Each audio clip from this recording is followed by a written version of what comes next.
વિજ્ઞાન અને આધુનિક વિજ્ઞાનનો સુમેળ સાધી ભારતનું સ્વાભિમાન અને ગૌરવ પુનઃસ્થાપિત કરનારા માનનીય વડાપ્રધાન શ્રીને આવકારીએ. જય સોમનાથ. હર હર મહાદેવ. હર હર મહાદેવ. હર હર મહાદેવ. નમો નમસ્તે ત્રિદશેશ્વરાય. નમો નમસ્તે ઋષિપૂજિતાય. નમો નમસ્તે સુરપૂજિતાય. नमो नमस्ते श्री सोमनाथाय. नमस्कार. सोमनाथ स्वाभिमान पर्व अंतर्गत आज की शौर्य सभा में उपस्थित आप सभी का बहुत बहुत स्वागत है. आवो फरी एक बार माननीय वडाप्रधान श्री, साथ ही माननीय मुख्यमंत्री श्री, माननीय नायब मुख्यमंत्री श्री, मंचस्थ सर्वे महानुभावों खूब ताड़ीओ साथे स्वागत करिए. धन्यवाद. आक्रांताओं की आंधियां जिसे मिटा ना सकी, वो भारत की अटूट आस्था है. सोमनाथ ज्योतिर्लिंग केवल एक मंदिर नहीं, हमारी संस्कृति और स्वाभिमान की शौर्य गाथा है. शौर्य सभा में आप सौनो उत्साह अहींया सुधी पहुंचे छे. हवे आपणे कार्यक्रम ने आगळ वधारीए. सरदार पटेल जी ने जो नींव रखी, उसे भव्य दिव्य शिखर तक पहुंचा रहे देश के यशस्वी प्रधानमंत्री श्रीमान नरेंद्र मोदी जी आज अनादि अनंत भगवान शिव के श्री सोमनाथ मंदिर प्रभात क्षेत्र में पधारे हैं. आइए विधिवत रूप से उनका स्वागत अभिवादन करते हैं. સૌથી પહેલા વિનંતી કરીએ છીએ ગુજરાત રાજ્યના માનનીય મુખ્યમંત્રી શ્રી ભૂપેન્દ્રભાઈ પટેલ તથા માનનીય નાયબ મુખ્યમંત્રી શ્રી હર્ષભાઈ સંઘવીને કે આપ શૌર્ય પાઘડી અને શિવનામી પહેરાવી માનનીય વડાપ્રધાન શ્રીનું સ્વાગત કરશો. ભગવાન સોમનાથની સુંદર ફોટો ફ્રેમ પણ અર્પણ કરવા માટે આપ બંનેને વિનંતી, જેમાં રાણી અહલ્યાબાઈ, સરદાર વલ્લભભાઈ પટેલ અને સોમનાથ સ્વાભિમાન પર્વનો લોગો અંકિત થયેલો છે એવી ભગવાન સોમનાથની આ સુંદર પ્રતિમા. ખૂબ ખૂબ સ્વાગત સમસ્ત ગુજરાતની જનતા વતી. અને હવે માનવંતા મંત્રીશ્રીઓ, સાંસદશ્રીઓ અને ધારાસભ્યશ્રીઓની ટીમ પણ આદરણીય વડાપ્રધાન શ્રીનો સ્વાગત સત્કાર કરશે. માનવંતા મંત્રી સર્વે શ્રી જીતુભાઈ વાઘાણી, શ્રી અર્જુનભાઈ મોઢવાડિયા, ડોક્ટર પ્રદ્યુમન વાજા, શ્રી કૌશિકભાઈ વેકરિયા, માન્ય સાંસદ શ્રી રાજેશભાઈ ચુડાસમા, માનવંતા ધારાસભ્ય સર્વે શ્રી સંજયભાઈ કોરડિયા, શ્રી અરવિંદભાઈ લાડાણી, શ્રી ભગવાનભાઈ ગધિયા, श्री देवाभाई मालम, श्री भगाभाई बारड़ और श्री काळुभाई राठोड. त्रिशूल, डमरू और रुद्राक्षनी माळा अर्पण थई रही है माननीय वडाप्रधान श्री ने.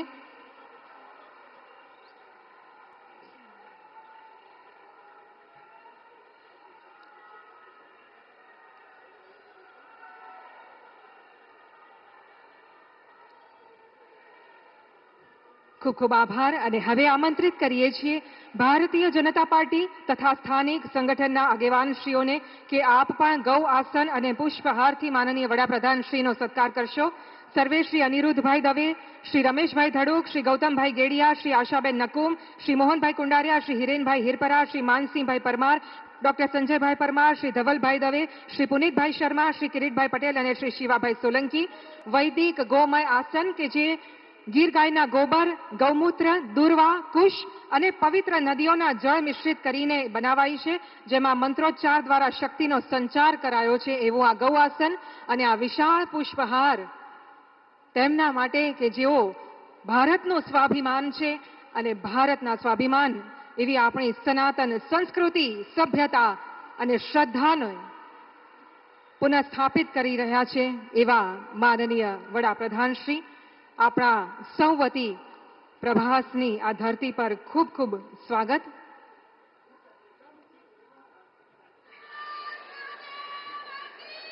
धन्यवाद. केदारनाथ मंदिर का जीर्णोद्धार हो, काशी विश्वनाथ कॉरिडोर या उज्जैन के महाकालेश्वर मंदिर परिसर का विकास, सोमनाथ मंदिर विस्तार की कायापलट हो या फिर करोड़ों सनातनियों के आस्था का केंद्र अयोध्या में श्री राम मंदिर का निर्माण, विकास भी विरासत भी, ये मंत्र को प्रतिपल जीने वाले माननीय प्रधानमंत्री हम सभी के लिए अतुल्य प्रेरणा का स्रोत है. આજના કાર્યક્રમમાં આપણી વચ્ચે પધારેલા આપણા સૌના ઉર્જાનો સ્રોત એવા માનનીય વડાપ્રધાનશ્રીનું ઉપસ્થિત સર્વે વતી ગુજરાતની સમસ્ત જનતા વતી શબ્દ પુષ્પોથી સ્વાગત કરવા માટે સાદર વિનંતી કરીએ છીએ. માનનીય નાયબ મુખ્યમંત્રી શ્રી હર્ષભાઈ સંઘવીને સ્વાગત પ્રવચન માટે પધારશો.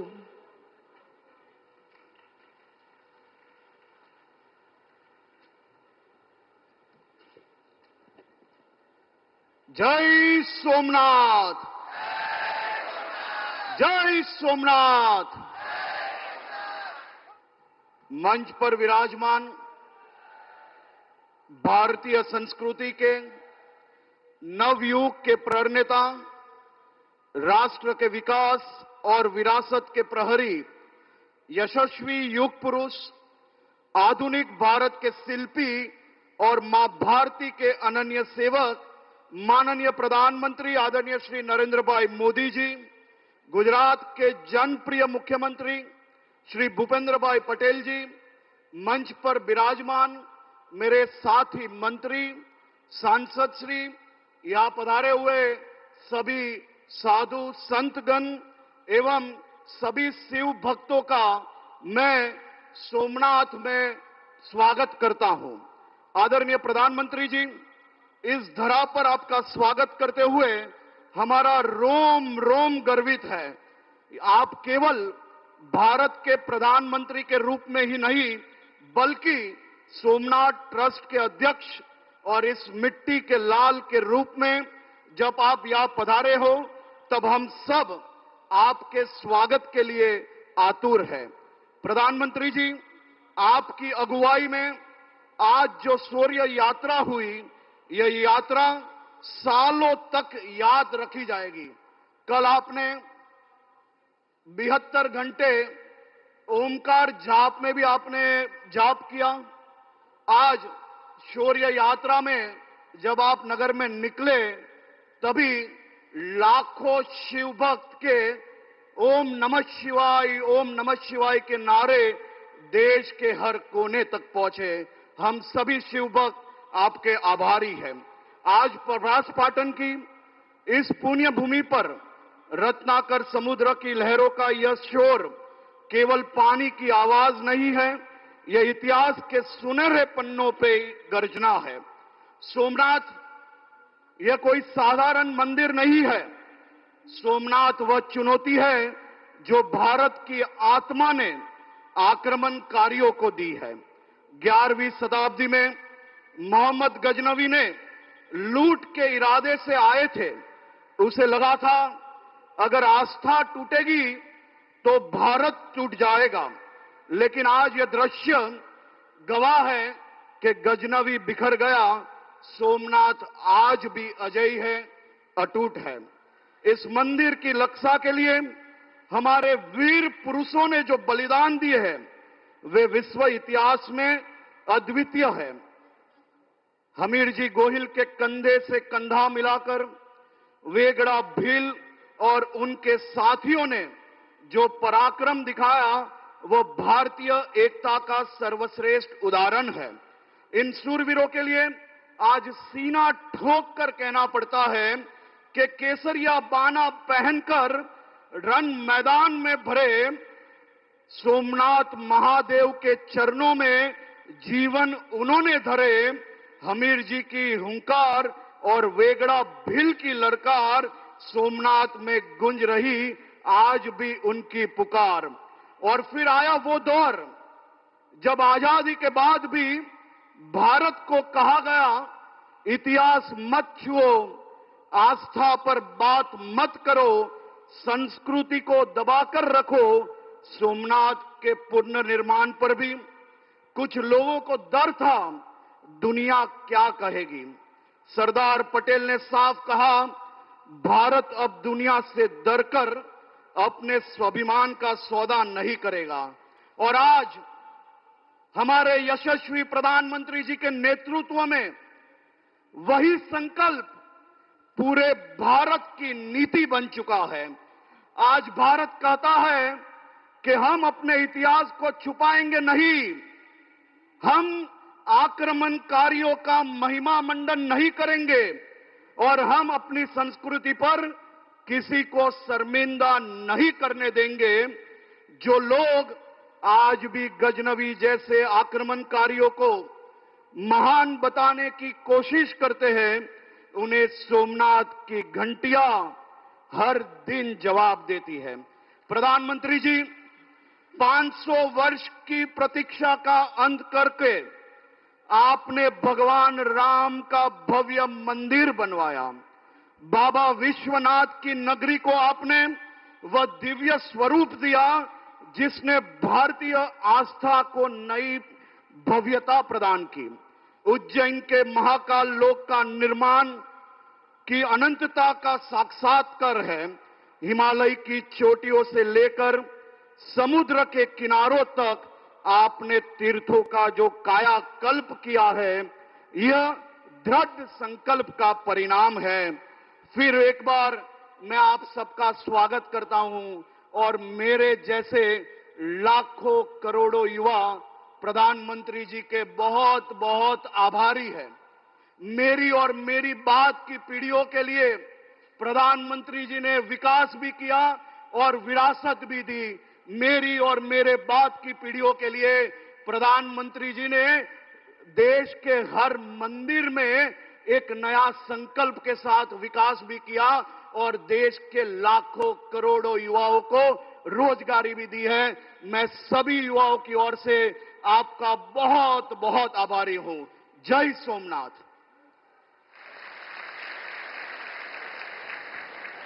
आपके ऊर्जापूर्ण संबोधन के लिए बहुत बहुत धन्यवाद माननीय उप मुख्यमंत्री जी। गुजरात એટલે શ્રદ્ધા, સંસ્કૃતિ, પ્રગતિ અને સમૃદ્ધિની ભૂમિ। ગુજરાત અને ગુજરાતના સૌ નાગરિકોનું હિત જેમના હૈયે વસેલું છે એવા રાજ્યના પ્રગતિના સૂત્રધાર પ્રજાવત્સલ માનનીય મુખ્યમંત્રી શ્રી ભૂપેન્દ્રભાઈ પટેલ સાહેબને હવે આમંત્રિત કરીએ છીએ આપના પ્રાસંગિક ઉદ્બોધન માટે।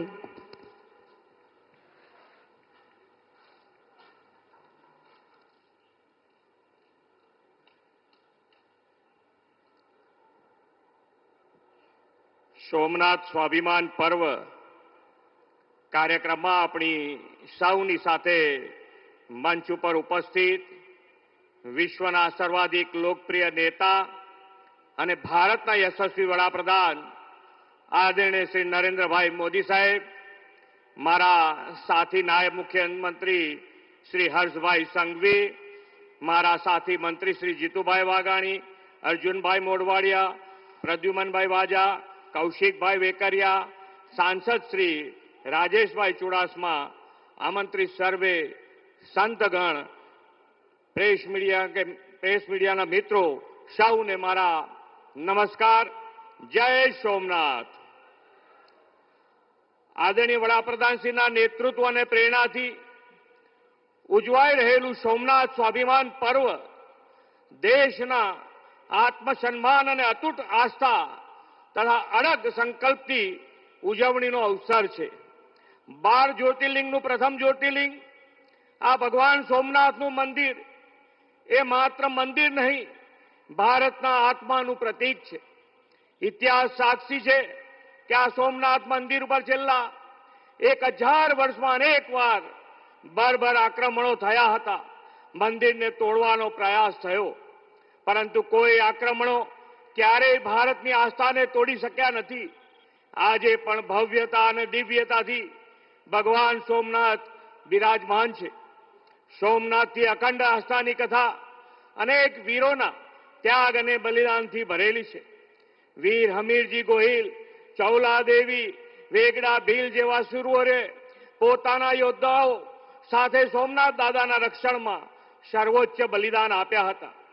आजे आखा जगत में स्वनी चर्चा है, त्यारे आदरणीय वडाप्रधान श्री मोदी साहेबे देशना इतिहास में जोईए एवं स्थान नहीं पामेला स्वाभिमानना युद्धने अने सोमनाथ दादाना रक्षण माटे समर्पित थई गयेला शूरवीरोनी शहादतने याद कर्या छे। 1000 वर्ष पहला देशनी अस्मिता पर आक्रांताओए करेला आक्रमणनो आपणा स्वाभिमानी योद्धाओए पूरा शौर्य अने साहसथी जवाब आप्यो हतो। जनमानस में आवा स्वाभिमाननी ज्योति जलावी रहे एवा विचार मात्र आदरणीय वडाप्रधान श्री नरेन्द्रभाई जेवा युग पुरुष ने ज आवे।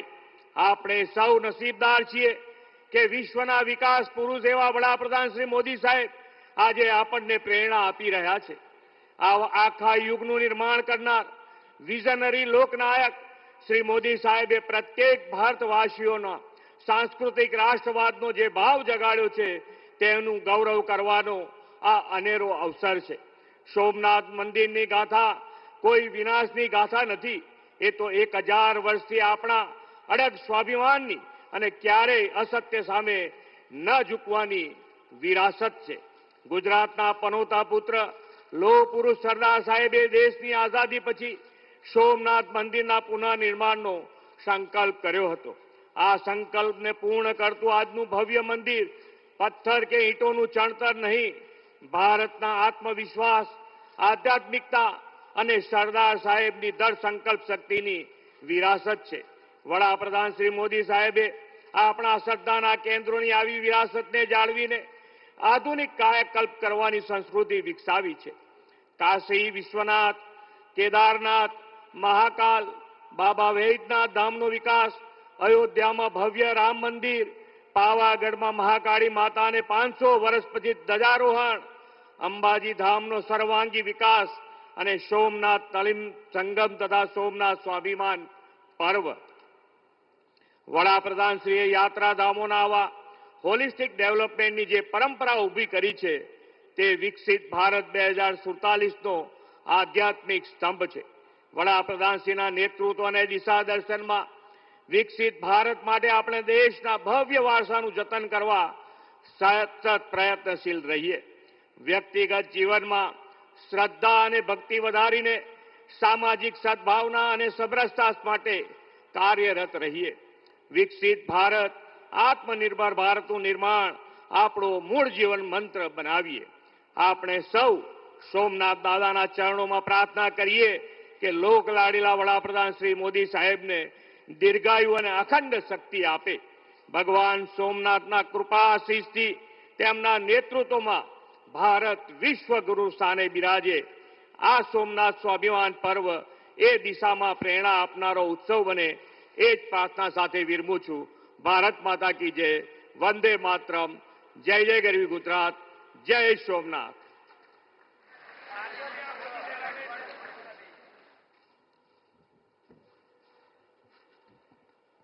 આપના અર્થપૂર્ણ ઉદ્બોધન માટે ખૂબ ખૂબ આભાર माननीय मुख्यमंत्री श्री. चंद्रदेव द्वारा स्थापित सोमनाथ महादेव मंदिर का महत्व भारत के पौराणिक, ऐतिहासिक, सांस्कृतिक दृष्टिकोण से भी अनन्य है.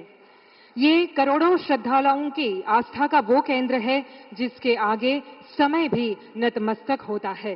आइए देखते हैं सोमनाथ मंदिर की स्थापना से लेकर अब तक की भव्यता की यात्रा एक फिल्म के स्वरूप में. सौराष्ट्रे सोमनाथम, जहां प्रकाश का जन्म हुआ वो प्रभास है. यहाँ की हवाओं में ऋषियों का तप है और लहरों में महादेव का जय घोष.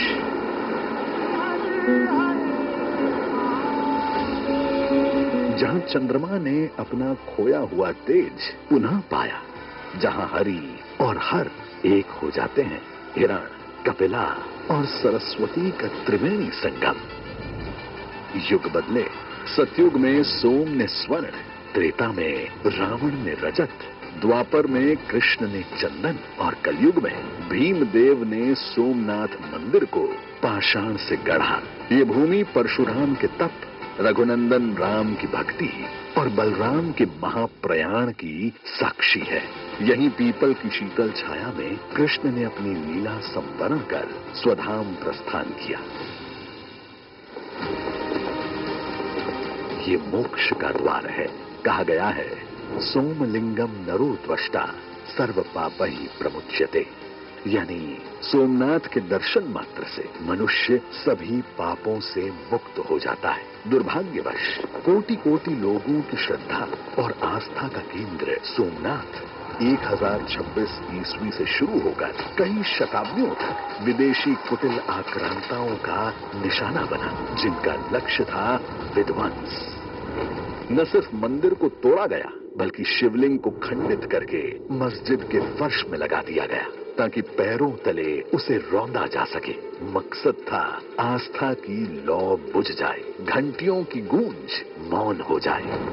लेकिन भगवान सोमेश्वर के इस पावन धाम को मिटाने की ताकत किसी अंधेरे में कहां थी।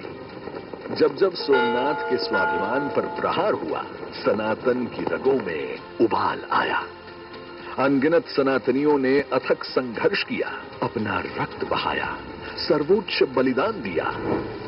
यहां मिटाने की सनक जितनी गहरी थी, सनातन को फिर से खड़ा करने की जिद उतनी ही विराट होती गई। हर प्रहार ने हमारे संकल्प को हिमालय जैसी दृढ़ता दी। 1000 साल के बाद आज इतिहास काले पन्नों को नहीं, बल्कि उस अटूट सृजन शक्ति को याद करता है जिसमें देवी अहिल्याबाई होलकर की आस्था और सरदार पटेल का फौलादी संकल्प शामिल है, जो क्रूरता की तलवारों पर भगवान शिव के त्रिशूल का जय घोष है। संयोग से 2026 का ये वर्ष वर्तमान सोमनाथ मंदिर के पुनर्निर्माण के 75 वर्ष पूरे होने का भी वर्ष है। आज उसी अटूट इच्छा शक्ति के साथ प्रधानमंत्री श्री नरेंद्र मोदी के नेतृत्व में सोमनाथ का वैभव आधुनिकता और सुविधाओं के नए आयाम छू रहा है।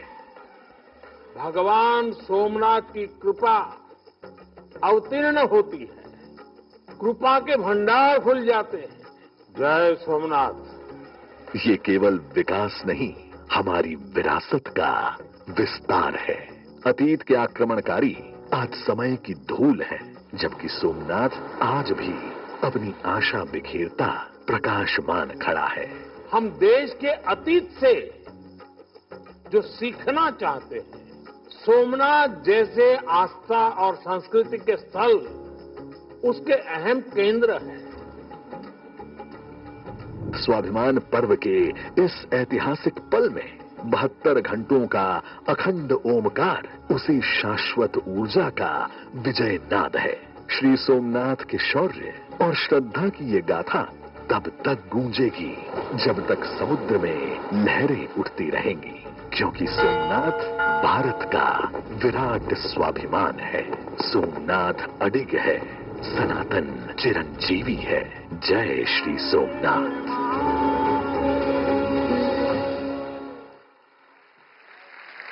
जय श्री सोमनाथ।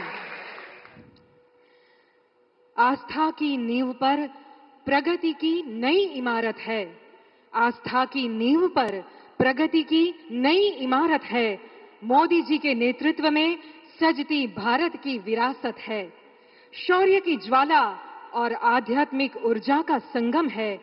सुरक्षित सीमा, आधुनिक संसाधन, प्रबल सनातन, हर्षित हर मन है। जिनके हृदय मन कर्म में सदा राष्ट्र चेतना प्रज्वलित है, ऐसे भारत के सनातनी सपूत, समग्र भारतवासियों के हृदय सम्राट और विश्व के सर्वाधिक लोकप्रिय नेता माननीय प्रधानमंत्री श्री नरेंद्र मोदी जी को वंदन सह आइए जोरदार तालियों के साथ आमंत्रित करते हैं अपने बहुमूल्य मार्गदर्शन के लिए। जय सोमनाथ।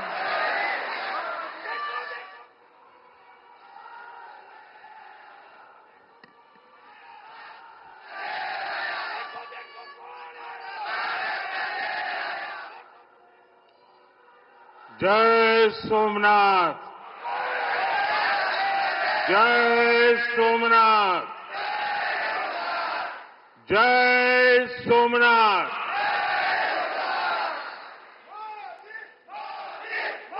गुजरात के लोकप्रिय मुख्यमंत्री श्री भूपेंद्र भाई पटेल, ऊर्जावान युवा उप मुख्यमंत्री हर्ष संघवी जी, गुजरात सरकार में मंत्री जीतूभाई वाघाणी, अर्जुन भाई मोढवाडिया, डॉक्टर प्रद्युम्न वाजा, कौशिक भाई वेकरिया, सांसद राजेश भाई, अन्य महानुभाव, देवी और सज्जनों, आज देश के कोने कोने से लाखों लोग जुड़े हैं हमारे साथ। उन सबको भी मेरी तरफ से जय सोमनाथ। साथियों, ये समय अद्भुत है, ये वातावरण अद्भुत है, ये उत्सव अद्भुत है। एक और स्वयं देवादिदेव महादेव, दूसरी ओर समुद्र की विशाल लहरें, सूर्य की किरणें, मंत्रों की ये गूंज, आस्था का ये उफान, और इस दिव्य वातावरण में भगवान सोमनाथ के आप सब भक्तों की उपस्थिति, ये इस अवसर को दिव्य बना रही है, भव्य बना रही है। और मैं इसे अपना बहुत बड़ा सौभाग्य मानता हूं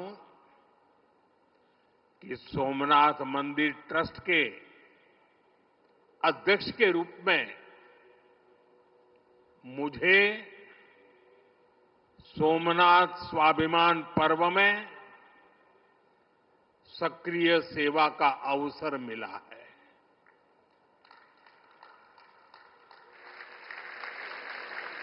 ये पीछे से कुछ और आवाज चल रही है भाई, इसे बंद किया जाए।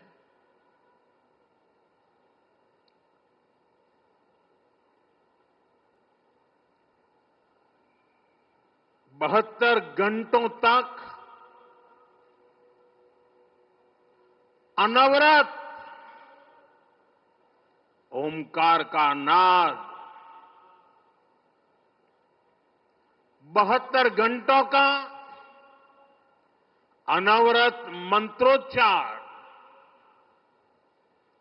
और मैंने देखा कल शाम को 1000 ड्रोन्स द्वारा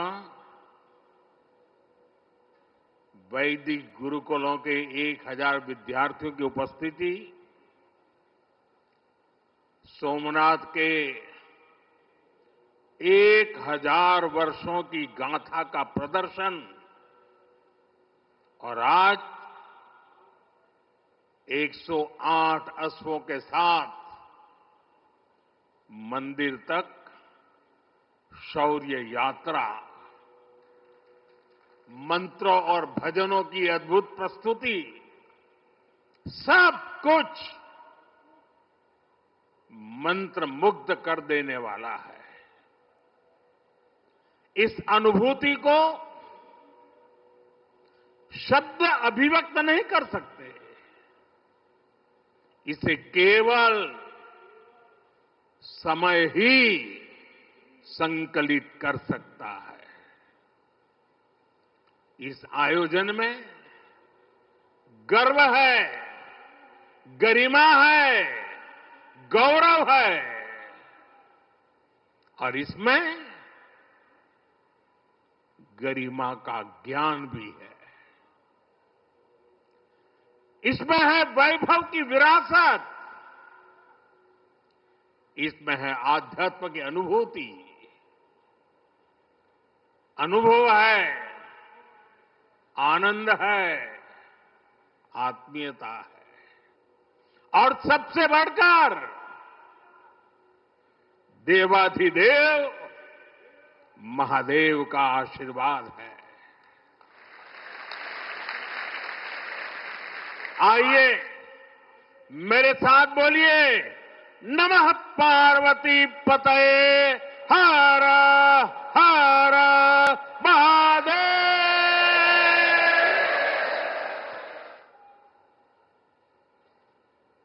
साथियों, आज जब मैं आपसे बात कर रहा हूं तो मन में बार बार ये प्रश्न आ रहा है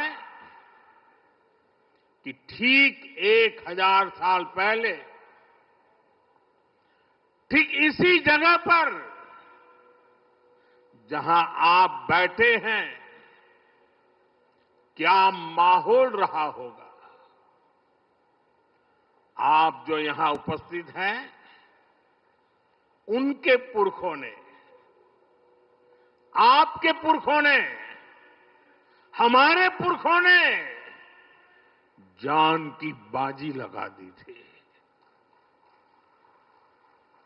अपनी आस्था के लिए, अपने विश्वास के लिए, अपने महादेव के लिए। उन्होंने अपना सब कुछ न्योछावर कर दिया। 1000 साल पहले तब वो आतताई सोच रहे थे कि हमें जीत लिया, लेकिन आज 1000 साल बाद भी सोमनाथ महादेव के मंदिर पर फहरा रही ध्वजा पूरी सृष्टि का आह्वान कर रही है कि हिंदुस्तान की शक्ति क्या है, उसका सामर्थ्य क्या है। प्रभास पाटन तीर की इस मिट्टी का कण कण शौर्य, पराक्रम और वीरता का साक्षी है। सोमनाथ के स्वरूप के लिए कितने ही शिव भक्तों ने, संस्कृति के उपासकों ने, संस्कृति के ध्वज धारकों ने अपने प्राणों की आहुति दी है। आज सोमनाथ स्वाभिमान पर्व पर सबसे पहले मैं हर उस वीर वीरांगना को नमन करता हूं जिसने सोमनाथ की रक्षा को, मंदिर के पुनर्निर्माण को अपना जीवन ध्येय बनाया, अपना सब कुछ देवाधिदेव महादेव को अर्पण कर दिया।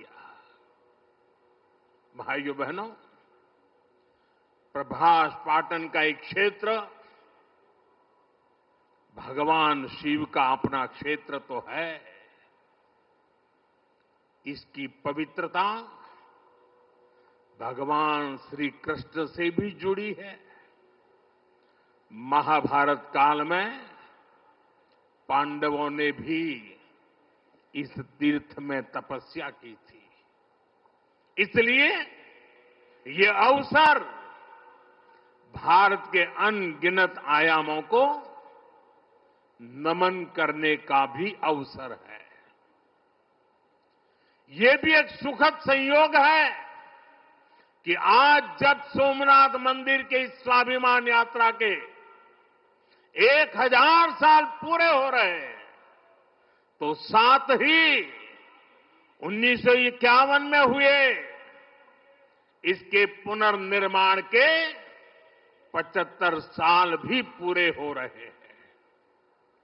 मैं दुनिया भर के करोड़ों श्रद्धालुओं को सोमनाथ स्वाभिमान पर्व की शुभकामनाएं देता हूं। साथियों, सोमनाथ स्वाभिमान पर्व 1000 साल पहले हुए विध्वंस के स्मरण के लिए नहीं, ये पर्व 1000 साल की यात्रा का पर्व है। साथ ही ये हमारे भारत के अस्तित्व और अभिमान का पर्व है, क्योंकि हमें हर कदम पर, हर मुकाम पर सोमनाथ और भारत में अनोखी समानताएं दिखती है। जैसे सोमनाथ को नष्ट करने के एक नहीं अनेकों प्रयास हुए, दुष्प्रयास हुए, उसी तरह विदेशी आक्रांताओं द्वारा कई सदियों तक भारत को खत्म करने की लगातार कोशिशें होती रही, लेकिन न सोमनाथ नष्ट हुआ और न ही भारत नष्ट हुआ। क्योंकि भारत और भारत की आस्था के केंद्र एक दूसरे में समाये हुए हैं। साथियों, आप उस इतिहास के बारे में कल्पना करिए। आज से 1000 साल पहले सन 1026 में सबसे पहले गजनी ने सोमनाथ मंदिर को तोड़ा। उसे लगा उसने सोमनाथ का वजूद मिटा दिया, लेकिन कुछ वर्षों के भीतर भीतर सोमनाथ का पुनर्निर्माण हो चुका था। 12वीं शताब्दी में राजा कुमारपाल ने मंदिर का भव्य जीर्णोद्धार करा दिया था, लेकिन 13वीं शताब्दी के अंत में अलाउद्दीन खिलजी ने सोमनाथ पर फिर आक्रमण का दुस्साहस कर दिया। कहते हैं जालोर के रावल ने खिमजी सेनाओं से जमकर लोहा लिया। इसके बाद 14वीं शताब्दी की शुरुआत में जूनागढ़ के राजा द्वारा फिर से सोमनाथ की प्रतिष्ठा संपन्न कर दी गई। 14वीं शताब्दी के आखिरी वर्षों में मुजफ्फर खान ने सोमनाथ पर फिर हमला किया। वो हमला भी नाकाम रहा। 15वीं शताब्दी में सुल्तान अहमद शाह ने सोमनाथ मंदिर को दूषित करने की कोशिश की और इसी शताब्दी में उसके पोते सुल्तान महमूद बेगड़ा ने सोमनाथ पर आक्रमण कर मंदिर को मस्जिद बनाने की कोशिश की, लेकिन महादेव के भक्तों के प्रयासों से मंदिर पुनः जीवंत हो उठा। 17वीं 18वीं शताब्दी में औरंगजेब का दौर आया। उसने सोमनाथ मंदिर को अपवित्र किया। सोमनाथ को फिर मस्जिद बनाने की कोशिश की। उसके बाद भी अहल्याबाई होलकर ने नए मंदिर की स्थापना कर सोमनाथ को एक बार फिर साकार कर दिया। यानी सोमनाथ का इतिहास विनाश और पराजय का इतिहास नहीं है। ये इतिहास विजय और पुनर्निर्माण का है। हमारे पूर्वजों के पराक्रम का है। हमारे पूर्वजों के त्याग और बलिदान का है। आतताई आते रहे। मजहबी आतंक के नए नए आक्रमण होते रहे, लेकिन हर युग में सोमनाथ पुनः पुनः स्थापित होता रहा। इतनी सदियों तक का संघर्ष इतना लंबा प्रतिकार, इतना महान धैर्य, सृजन और पुनर्निर्माण का ऐसा जीवन, ये सामर्थ्य अपनी संस्कृति में ऐसा विश्वास और ऐसी आस्था दुनिया के इतिहास में ऐसा उदाहरण मिलना मुश्किल है।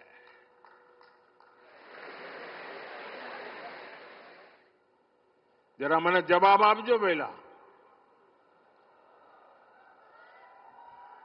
આપણે આપણા પૂર્વજોના પરાક્રમનું પુણ્ય સ્મરણ કરવું જોઈએ કે ના કરવું જોઈએ? આપણા પૂર્વજોએ કરેલા પરાક્રમમાંથી પ્રેરણા લેવી જોઈએ કે નહીં લેવી જોઈએ? એવો કોઈ દીકરો હોય, એવા કોઈ સંતાન હોય કે જે પોતાના પૂર્વજોને ભૂલવા માટેના નાટક કરે? भाइयों बहनों, जब गजनी से लेकर औरंगजेब तक तमाम आक्रांता सोमनाथ पर हमला कर रहे थे तो उन्हें लग रहा था कि उनकी तलवार सनातन सोमनाथ को जीत रही है। वो मजहबी कट्टरपंथी ये नहीं समझ पाए कि जिस सोमनाथ को वो नष्ट करना चाहते हैं उनके नाम में ही सोम अर्थात अमृत जुड़ा हुआ है। उसमें हलाहल को पीकर भी अमर रहने का विचार जुड़ा है। उसके भीतर सदा शिव महादेव के रूप में वो चैतन्य शक्ति प्रतिष्ठित है जो कल्याण कारक भी है और प्रचंड तांडवः शिवः ये शक्ति का स्रोत भी है। भाइयों बहनों, सोमनाथ में विराजमान महादेव, उनका एक नाम मृत्युंजय भी है। मृत्युंजय, जिसने मृत्यु को जीत लिया हो, जो स्वयं काल स्वरूप है। यतो जायते पाल्यते येन विश्वम तमीस भजे लियते यत्र विश्वम, अर्थात ये सृष्टि उन्हीं से उत्पन्न होती है, उन्हीं में लय हो जाती है। हम मानते हैं त्वमेको जगत व्यापको विश्व रूप, यानी शिव पूरे जगत में व्याप्त है। इसलिए इस हम कण कण, कंकड़ कंकड़ में भी उस शंकर को देखते हैं। फिर कोई उन शंकर के कितने स्वरूपों को नष्ट कर सकता है? हम तो वो लोग हैं जो जीव में भी शिव को देखते हैं। उनसे हमारी आस्था को कोई कैसे डिगा सकता था? और साथियों, ये समय चक्र है कि सोमनाथ को ध्वस्त करने की मंशा लेकर आए मजहबी आतताई आज इतिहास के कुछ पन्नों में सिमट कर रह गए हैं। और सोमनाथ मंदिर उसी विशाल समंदर के किनारे गगनचुंबी धर्म ध्वजा को थामे खड़ा है। सोमनाथ का ये शिखर मानव उद्घोष कर रहा है, चंद्रशेखरम आश्रये मम किम करिष्यति वै यम। अर्थात मैं चंद्रशेखर शिव पर आश्रित हूं, काल भी मेरा क्या कर लेगा। साथियों, सोमनाथ स्वाभिमान पर्व इतिहास के गौरव का पर्व तो है ही, ये कालातीत यात्रा को भविष्य के लिए जीवंत बनाने का माध्यम भी है। हमें इस अवसर को अपने अस्तित्व और पहचान को सशक्त करने के लिए उपयोग करना है। आप भी देखते हैं, अगर कहीं किसी देश के पास कुछ 100 साल पुरानी विरासत होती है, वो देश उसे अपनी पहचान बनाकर दुनिया के सामने प्रस्तुत करता है। वहीं भारत के पास सोमनाथ जैसे हजारों साल पुराने पुण्य स्थान है। ये स्थान हमारे सामर्थ्य, प्रतिरोध और परंपरा के पर्याय रहे हैं। लेकिन दुर्भाग्य से आजादी के बाद गुलामी की मानसिकता वाले लोगों ने उनसे पल्ला झाड़ने की कोशिश की। उस इतिहास को भुलाने के कुत्सित प्रयास हुए। हम जानते हैं, सोमनाथ की रक्षा के लिए देश ने कैसे कैसे बलिदान दिए थे।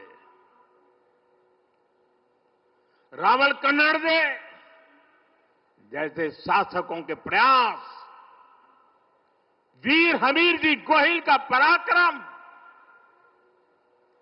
बेगड़ा भील का शौर्य, ऐसे कितने ही नायकों का इतिहास सोमनाथ मंदिर से जुड़ा है। लेकिन दुर्भाग्य से इन्हें कभी उतना महत्व नहीं दिया गया।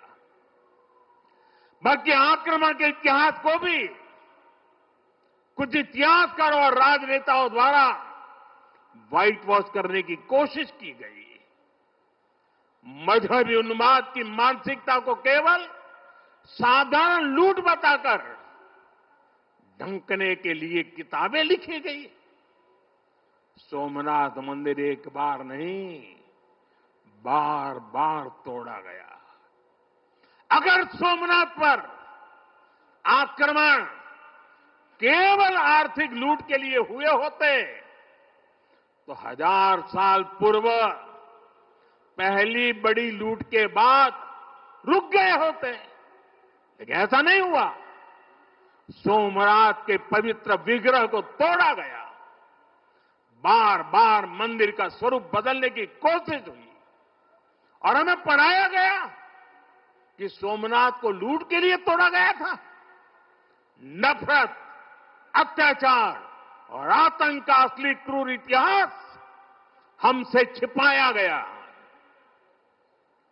साथियों, हमने धर्म के प्रति ईमानदार कोई भी व्यक्ति ऐसी कट्टरपंथी सोच का समर्थन नहीं करेगा। लेकिन तुष्टीकरण के ठेकेदारों ने हमेशा इस कट्टरपंथी सोच के आगे घुटने टेके। जब भारत गुलामी की बेड़ियों से मुक्त हुआ, जब सरदार वल्लभ भाई पटेल ने सोमनाथ के पुनर्निर्माण की शपथ ली, तो उन्हें भी रोकने की कोशिश की गई।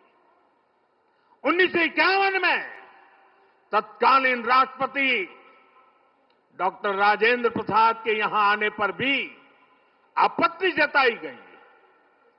उस समय सौराष्ट्र के सर्वाधिक मशहूर हमारे जाम साहब महाराजा दिग्विजय सिंह जी आगे आए थे।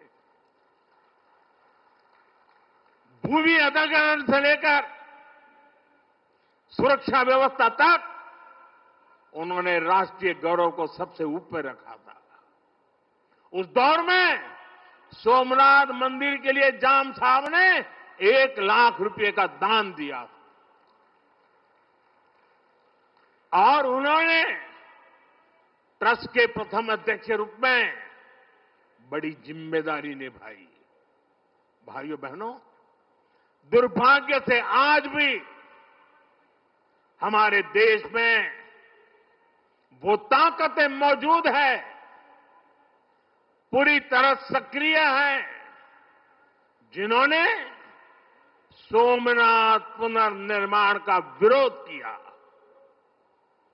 आज तलवारों की जगह दूसरे कुत्सित तरीकों से भारत के खिलाफ षड्यंत्र हो रहे हैं और इसलिए हमें ज्यादा सावधान रहना है।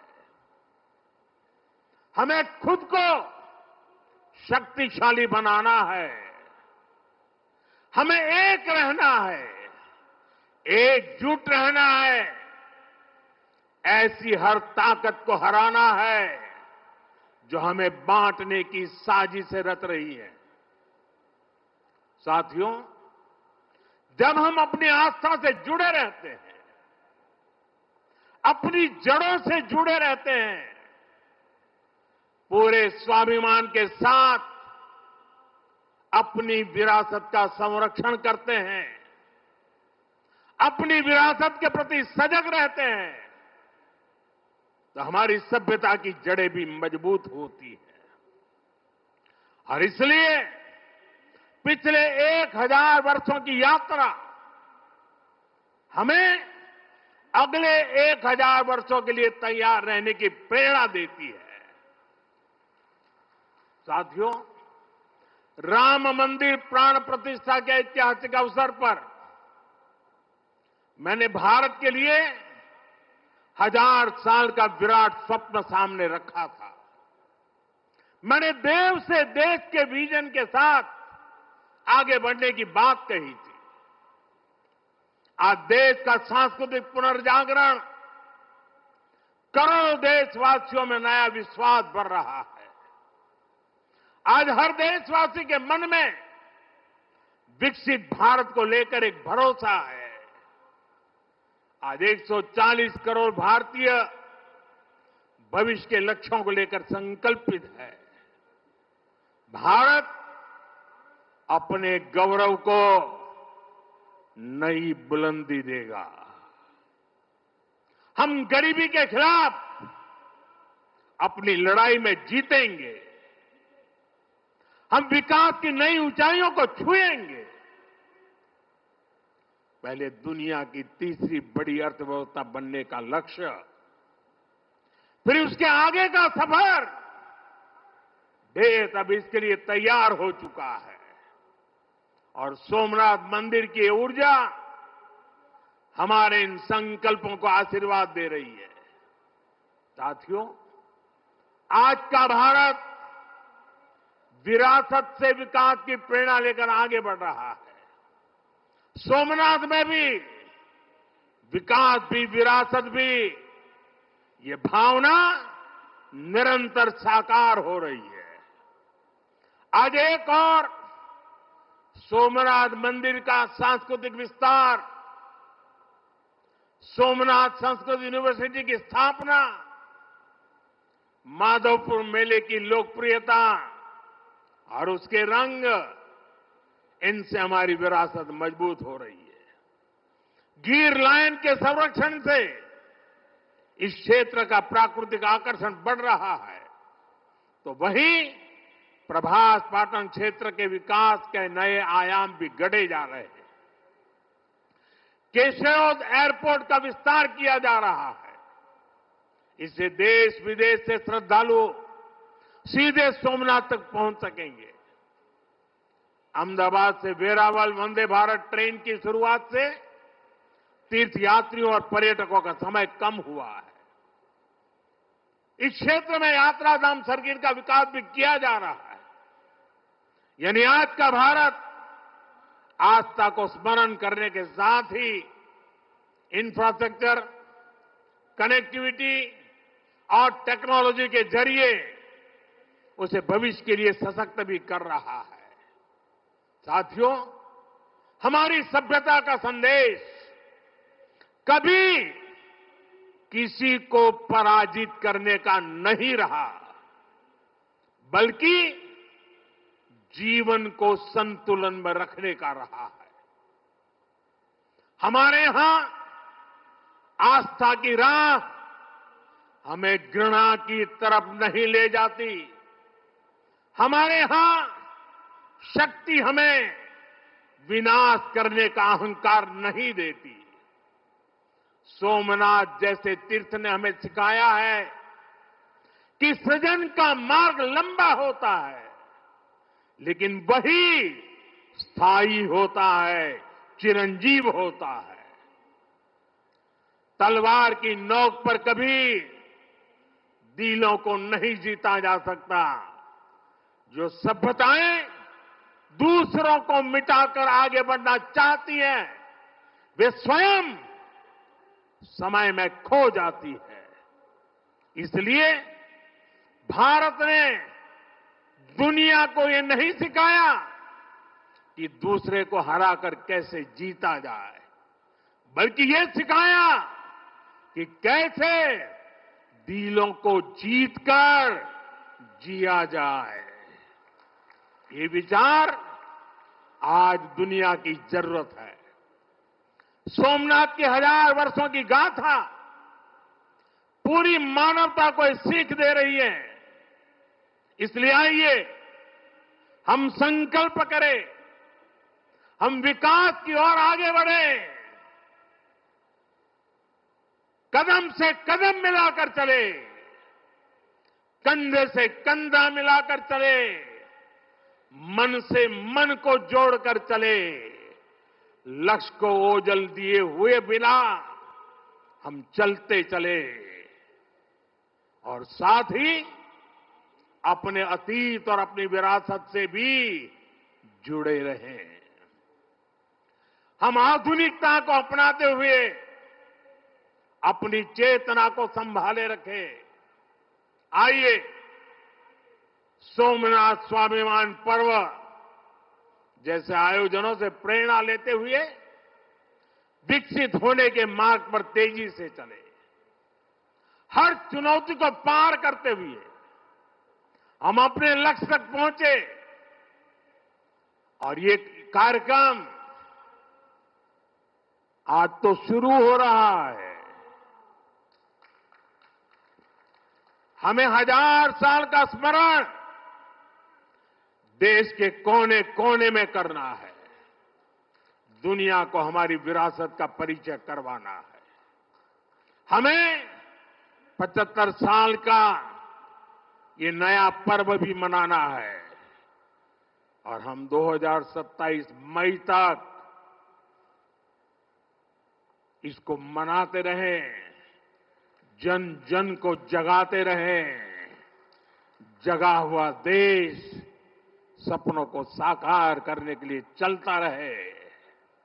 इसी कामना के साथ एक बार फिर समस्त देशवासियों को मैं बहुत बहुत शुभकामनाएं देता हूं।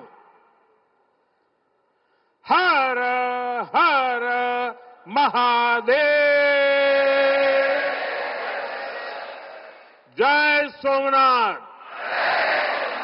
जय सोमनाथ, जय सोमनाथ।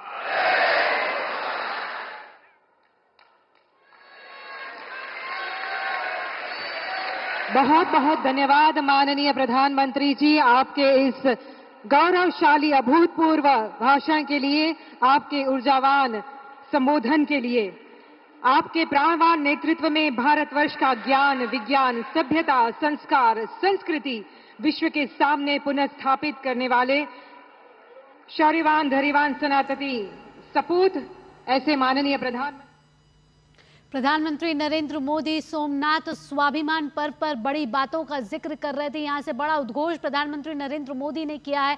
सोमनाथ मंदिर 1000 साल का स्वाभिमान पर प्रधानमंत्री नरेंद्र मोदी ने कई बड़ी बातों का यहां जिक्र किया, जहां कहा कि विकसित भारत का संकल्प है, विरासत